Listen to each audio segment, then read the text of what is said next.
Esta mañana me gustaría que reflexionáramos en dos cuestiones importantes. Una de ellas es qué afirmó ser Jesús o una de sus afirmaciones, y la otra es a qué me debe llevar tal afirmación, ¿no? A qué nos debe llevar. Si me queréis acompañar, vamos a centrarnos en Juan 6, capítulo 6, versículo 30. Iré saltando varios versículos.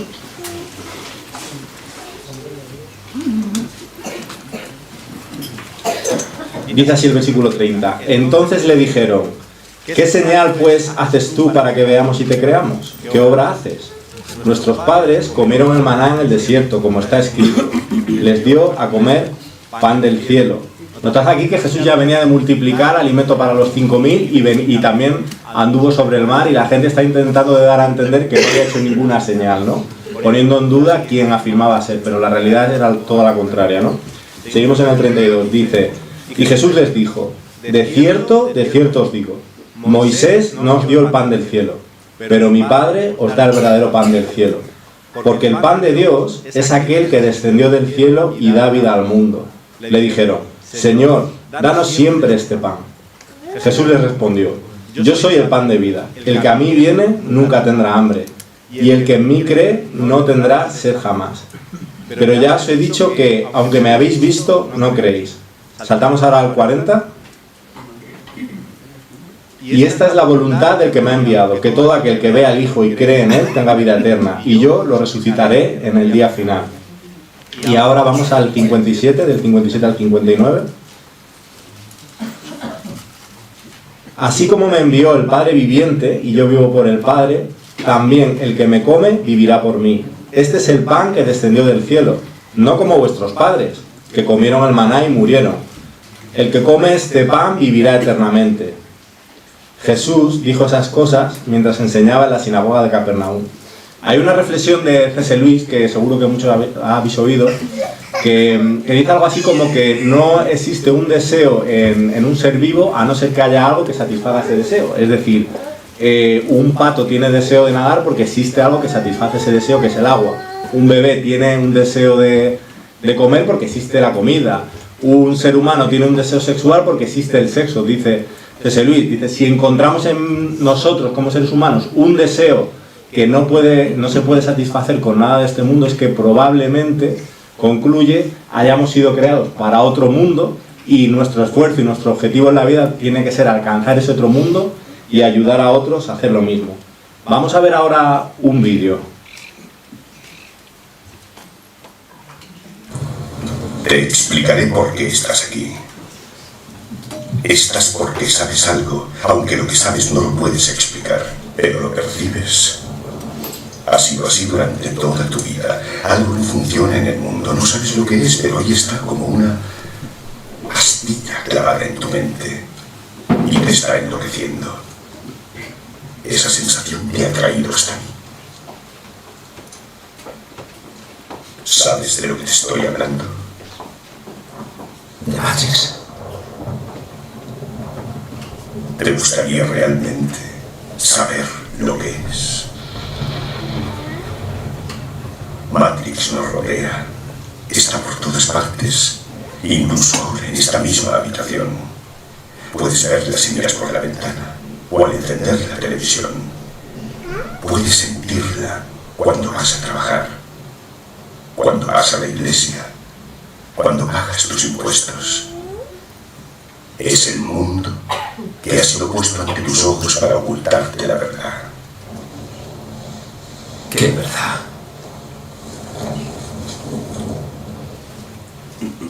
Que eres un esclavo, Neo. Igual que los demás, naciste en cautiverio, naciste en una prisión que no puedes ni saborear, ni oler, ni tocar.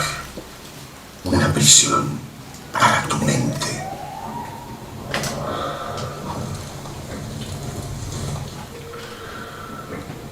Por desgracia no se puede explicar lo que es Matrix. Has de verla con tus propios ojos.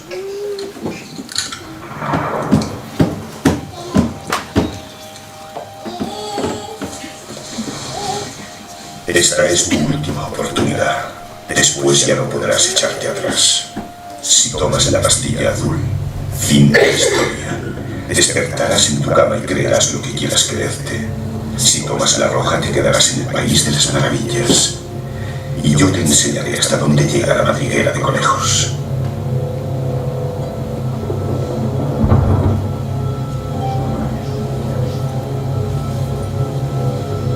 Recuerda, lo único que te ofrezco es la verdad, nada más.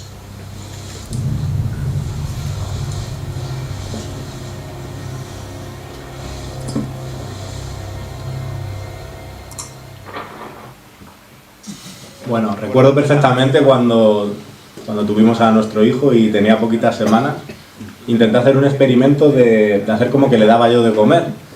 Y lo acerqué y cuando se acercó puso una cara de asco y la apartó. Y creo que Dios ha puesto en nuestro ADN unos instintos que nos hacen saber desde recién nacido que tenemos que comer y dónde tenemos que comer. Y de la misma manera creo que espiritualmente Dios ha puesto en nosotros, en el ser humano, ese deseo del que hablaba C.S. Lewis, que tenemos innato de que debe haber algo más, ¿no? De que debe haber un Dios creador. Los Salmos nos habla de que ya la naturaleza misma habla de la gloria de Dios, ¿no? Así que volviendo al texto, Jesús aquí lo que nos está diciendo es que Él es ese pan que viene a saciar esa inquietud, esa necesidad, esa innato que tenemos como ser humano, del que nos está hablando C.S. Lewis en su reflexión, o del que no, todos sentimos, ¿no? Independientemente de la cultura, de la nación, todo el mundo crea su propio ídolo o Dios si no se enfoca en Dios, y lo vemos a lo largo de toda la historia y a lo largo de toda la tierra, ¿no? La pregunta es ¿quién es Jesús, no? Y otra pregunta interesante es ¿quién afirma que es Jesús y quién afirmaba en esa época ser Jesús? Unos decían que era un revolucionario, otros que es el primer comunista, otros que es una buena persona que intentó derrocar al establishment de la época y que murió por ello, etcétera, etcétera, ¿no? Otros que es un ególatra, o que es el mayor blasfemo de la historia por autoproclamarse ser Mesías, ¿no? Los que lo mataron era lo que decían. Y es verdad que en esa época se habían levantado muchos antes autoproclamándose Mesías, pero en Jesús vemos que había algo muy diferente, ¿no? Al resto tenía la aprobación de Dios, ¿no? Lo vemos ya cuando le bautiza Juan el Bautista y se abre el cielo y baja la paloma, el Espíritu Santo en forma de paloma, le dice: este es mi hijo amado, en quien tengo complacencia, a este oíd. Y podemos decir que su testimonio es válido por muchas cosas, pero en concreto esta mañana voy a mencionar dos, ¿no? Y tampoco voy a entrar por amor el tiempo, pero una es las profecías cumplidas en él y otro punto es el poder que tenía. Las profecías que se fueron diciendo cientos de años antes, decenas de profecías que nadie ha cumplido y que nadie cumplirá, solo Jesús las cumplió. Y por otro lado su poder, porque hacía milagros, lo hacía enfrente de las personas, y porque ni siquiera sus enemigos que le mataron podían negarlo, era evidente a todo el mundo. Lo que decían es que su poder venía de Satanás y no de Dios. Así que vemos, si vamos leyendo Juan hasta este capítulo 6, vemos que Jesús ya ha convertido el vino en agua, que ha hecho milagros de sanidad, que a personas con discapacidad las ha restaurado, y ahora vemos que anduvo sobre el agua, etcétera, etcétera, ¿no? Así que vemos que tenía poder sobre las enfermedades, que tenía poder sobre la naturaleza y que también tenía un poder creador o multiplicador, ¿no? De alimentos. Y Jesús está usando el pan como símbolo. El pan, como sabéis, es un producto que ahora lo tenemos como acompañamiento a nuestra comida, ¿no? A nuestro primer plato, o a veces incluso hasta un primer y segundo plato. Pero en esa época había gente que lo único que comía en un día era pan. Sin eso estarían muertos. Así que ponernos en la piel de ellos, porque cuando Jesús está diciendo esto, se lo está diciendo a un público que entiende perfectamente que sin el pan pasarían hambre, ¿no? Hambruna. Además, a lo largo de la Biblia se menciona el pan constantemente. Lo vemos desde el maná, como Dios manda el pan del cielo, lo vemos en la multiplicación, también en el Nuevo Testamento, en Jesús, y lo vemos también incluso en la ciudad donde nació Jesús, que es Belén, que significa casa de pan. Y Jesús aquí está diciendo que es el pan de vida, que no es un pan cualquiera, que es un alimento que sostiene nuestra alma eternamente. Pero además dice que es un alimento que se disfruta, porque haciendo un paralelismo con el maná, si recordáis, el maná era como un pan de miel, un pan dulcecito, ¿no? Que era agradable. Así que Jesús lo que nos está diciendo es que no solo viene a darnos vida, sino que además viene a que disfrutemos, a darnos un disfrute real en él. Y lo dice en un contexto en medio de la Pascua, que era una fiesta que, por poner un poquito el contexto, es una fiesta donde se celebra o se conmemoraba, que sigue conmemorando a día de hoy, la liberación del pueblo de Israel de Egipto, que había estado en esclavitud.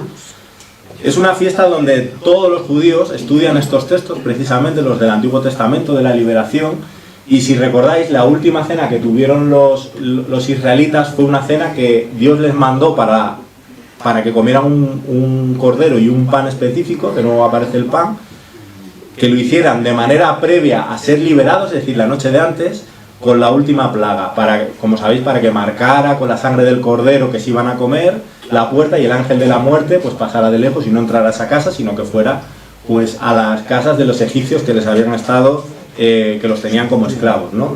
Los habían estado explotando durante años y no los dejaban ir. Y a la vez Jesús también celebra la última cena con sus apóstoles en la Pascua.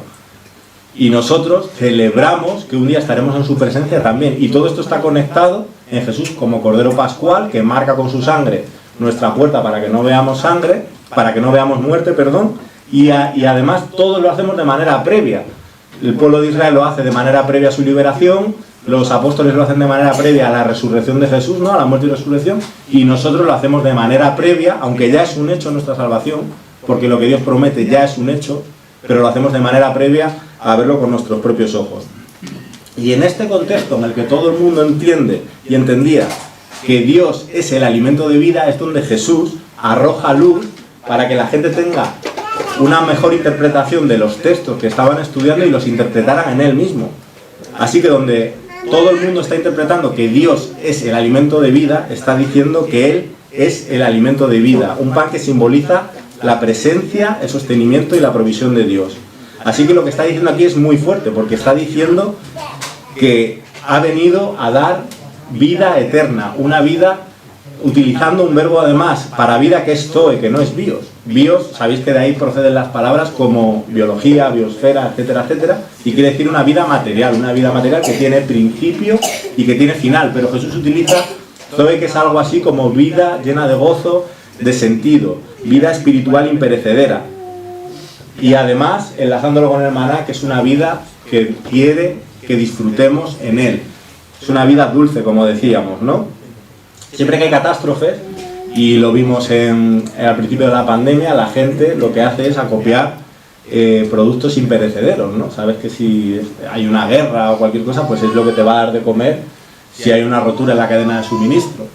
Y en estos tiempos quizá lo podemos entender mejor, ¿no? De que lo que está aquí diciendo es, independientemente de que haya guerra o de que haya cualquier circunstancia que podáis vivir, lo que vengo a daros es una vida y es un alimento que va a llenar vuestra alma independientemente de las circunstancias.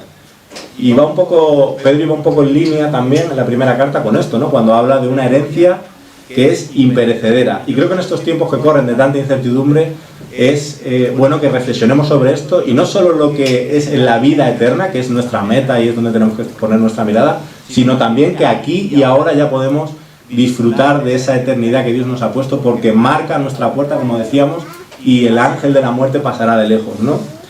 Así que tenemos hasta ahora, resumiendo lo que hemos hablado, a un Jesús que ha multiplicado comida, sanado enfermos, hecho prodigios, que dice que nos da y en él está la vida eterna, que se lo está diciendo a un público y a unas personas que entienden perfectamente lo que está diciendo en un momento determinado, como es la fiesta de la Pascua, y donde todo el mundo entiende que no es un alimento como el maná que caducaba cada día y cada día tenían que recoger el maná, sino que es el alimento eterno para sostener nuestra alma, que Él mismo es salvación. Así que esto es muy potente, porque todo el pueblo de Israel tiene clarísimo que solo Dios es la salvación, y Jesús está diciendo: yo soy la salvación.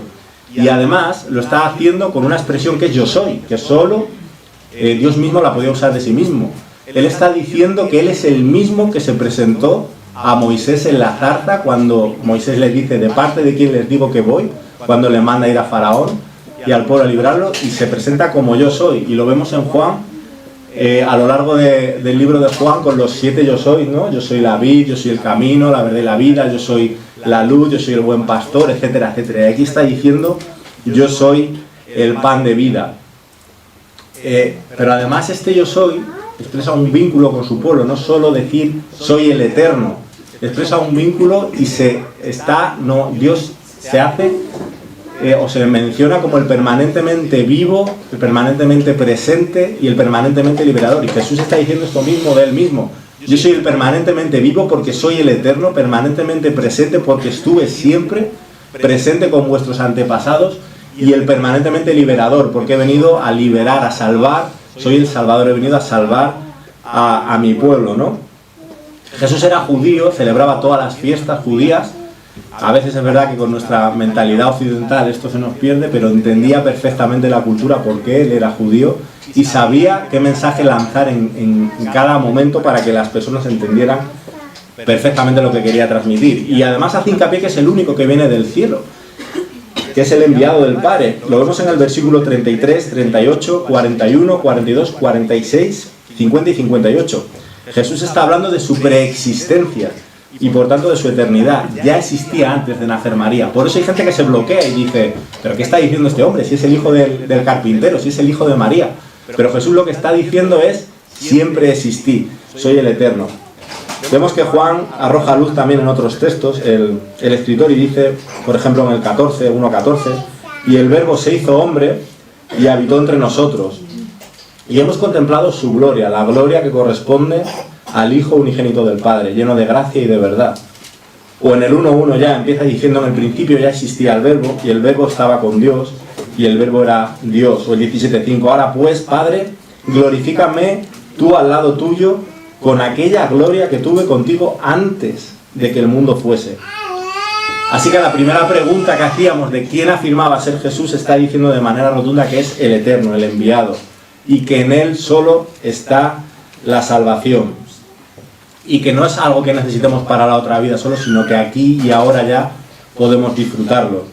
Ahora, con esta gran afirmación surge una gran pregunta, ¿no? ¿Por qué en él puedo ser salvo, no? Sería a lo mejor una pregunta que podríamos hacernos, ¿no? Porque Jesús es la conexión con ese Padre, ¿no? Muchas veces vemos esa imagen que es el puente entre el abismo entre el hombre y Dios Padre, el hipervínculo, ¿no? Diciéndolo de una manera actual, es esa conexión, ¿no? Como vemos en Gálatas 2:20 y a lo largo del Nuevo Testamento, dice Gálatas 2:20, he sido crucificado con Cristo y ya no vivo yo, sino que Cristo vive en mí. Luego dice más adelante, quien me amó y dio su vida por mí. Y en Corintios, la primera carta a la iglesia en Corinto, dice en 6:17, pero el que se une al Señor se hace uno con Él en espíritu. Así que somos uno en Cristo y por eso tenemos vida eterna con Él. ¿Quieres conectarte a Dios Padre? Tienes que hacerlo a través de Jesús. Por eso es posible, ¿no? Porque Él, digamos que es la llave, es esa conexión. Y además esto obedece a un plan de Dios Padre. Si seguimos leyendo Juan, dice que Dios Padre le da a Jesús a esas personas y Jesús las guarda. Es decir, no depende de ti ni de mí esa salvación si hemos ido a Cristo. Y esto nos tiene que dar una tranquilidad también grande de saber que no depende del ser humano, depende de él mismo, ¿no? Porque si fuera del ser humano no podemos garantizar nada al 100%. Sabemos que los seres humanos somos imperfectos, ¿verdad? Así que, como vemos ahí en el PowerPoint, tenemos la deuda pagada porque Jesús murió, somos uno en Cristo y Él nos guarda esa salvación, guarda nuestras almas. Por eso es posible. Así que la salvación empieza aquí y ahora si te decides por Cristo. Y a la siguiente pregunta que hacíamos es, ¿qué debemos hacer nosotros, ¿no? Sabiendo esta realidad? Porque la salvación es gratuita, Dios la guarda, Él ya ha pagado la deuda, es por fe, etcétera, etcétera. Algo tendremos que hacer nosotros, ¿no? Como seres humanos, ¿no? Pues es básicamente creer y comer de ese pan, como nos dice Jesús. Como veíamos en el vídeo, tomar la pastilla roja para ver la realidad, ¿no? de la vida.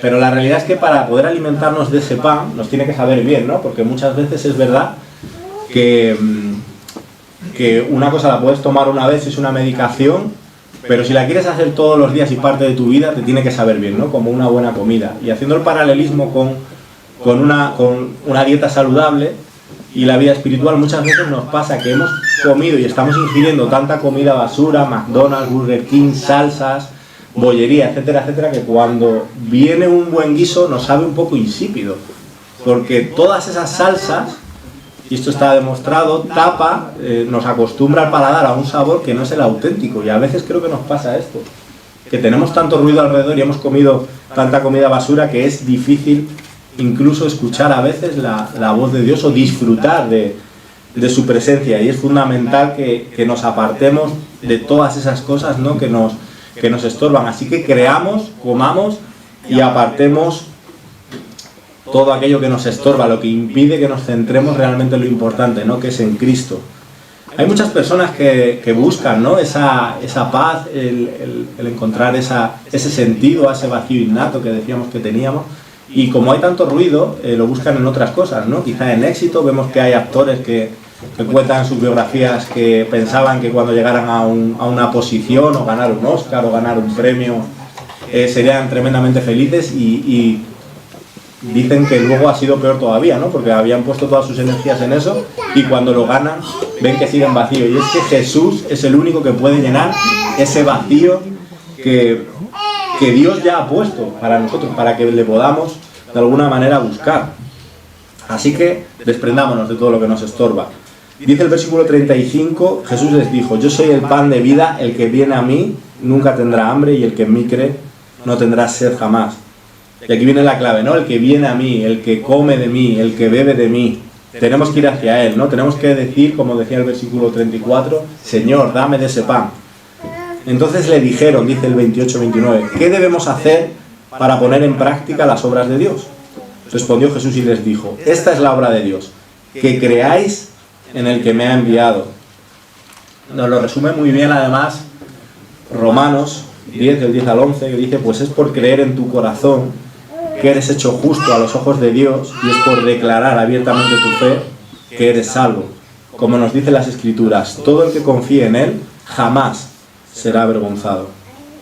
Así que es sencillo y complicado a la vez, ¿no? Creer en el Señor Jesús, creer en su resurrección, en su amor, en su sacrificio. Tenemos un Dios que murió por nuestros pecados pasados, presentes y futuros, y que nos ama tanto como para humanarse, ¿no?, la segunda persona de la Trinidad, hacerse hombre como tú y como yo, y sufrir una muerte tan terrible como la muerte de cruz, ¿no? El Todopoderoso, el que liberó a Israel, el que se presentó a Moisés, que quiere formar parte de tu vida y de la mía, y eso es espectacular.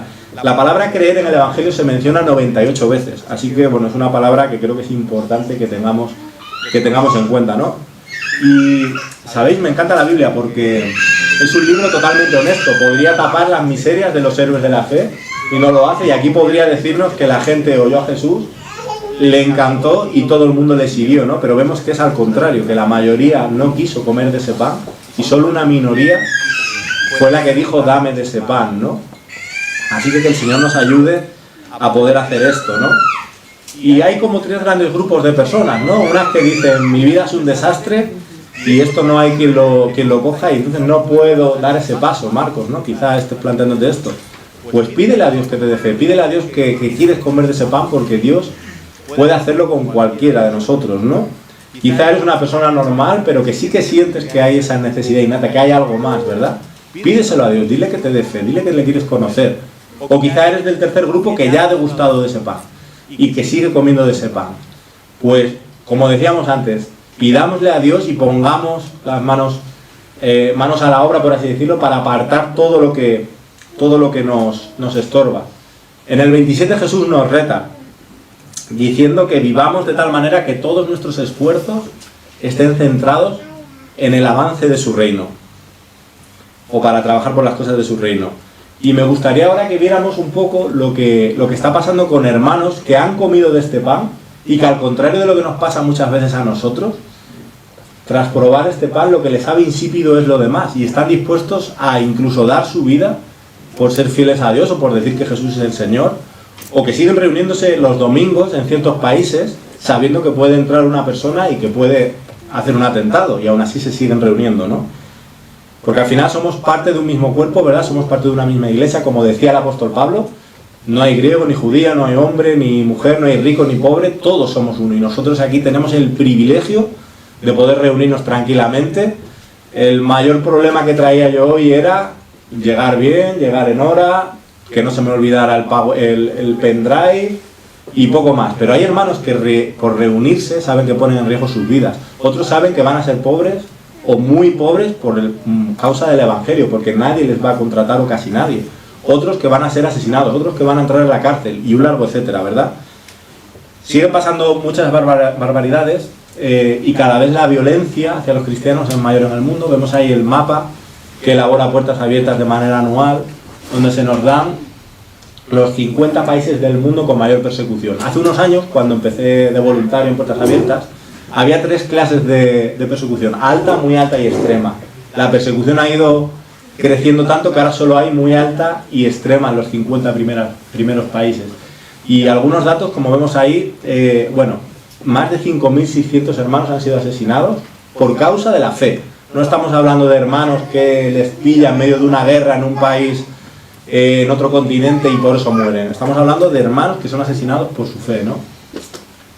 Y los datos que nos arrojan en los últimos 2 años es que más de 20 millones de hermanos han aumentado la persecución. Estamos hablando de una persecución a 360 millones de personas, de hermanos, y por no perdernos en los números es como si toda la población de España, de Reino Unido, de Alemania, de Polonia, de Francia, de Italia y de Alemania estuvieran siendo perseguidos.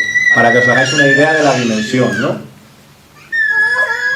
Y hay países encima como Siria, como hemos escuchado en las noticias, que se le suman las desgracias que han podido enfrentar. Por un lado tuvieron el Estado Islámico, fueron masacrados, tuvieron que huir, viven en una pobreza extrema, en unas zonas de Siria encima fueron bombardeados luego por Turquía, y ahora se le suma todo lo que es la parte del terremoto que hemos visto que está devastando y haciendo, bueno, pues estragos en la población.